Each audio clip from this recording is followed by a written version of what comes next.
చెప్పండి అమ్మా, ఏమైంది? బాగా ఫీవర్ సార్, విపరీతమైన ఒళ్ళు నొప్పి. ఏజ్ ఎంతమ్మా మీకు? సార్ చెప్పలేను సార్. అయ్యో, అంత సిగ్గుపడతావేందమ్మా? మీ వయసే కదా అడిగినాను. ఒక 26 వేసుకోండి సార్. నేను రాసుకోవడం కదమ్మా, మీ ఏజ్ ఎంతో చెప్పండి. ఎందుకు అంత సిగ్గుపడుతున్నారు? అది ఏజ్ 26 సార్. ఏందమ్మా 26 అని చెప్పుకున్నానికి అంత సిగ్గుపడతాను? భలే ఉన్నావు నువ్వు. సరే, మందులు రాసిస్తాను. కాకపోతే మందులు చాలా పవర్ఫుల్, ముసలి వాళ్ళు అయితే తట్టుకోలేరు.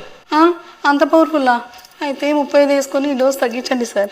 సర్లే, ఇప్పుడు డోస్ తగ్గిస్తాను. కానీ ఈ డోస్ కూడా 40 ఏళ్ళ లోపల తట్టుకుంటారు, వయసు అయిపోయిన వాళ్ళు తట్టుకోలేరు. ఇప్పుడన్నా కరెక్ట్ చెప్పు, 35 కదా నీకు? ఎందుకు సార్ అంత పవర్ఫుల్ మందులు? ఏదో 45 వేసుకొని కొద్దిగా డోస్ తగ్గించండి. ఎందుకమ్మా మాటి మాటికి ఏజ్ పెంచుతాను, డోస్ తగ్గిస్తాను? కరెక్ట్ ఏజ్ చెప్పు ఇప్పుడన్నా. Correct sir, last and final 50 రాసుకోండి.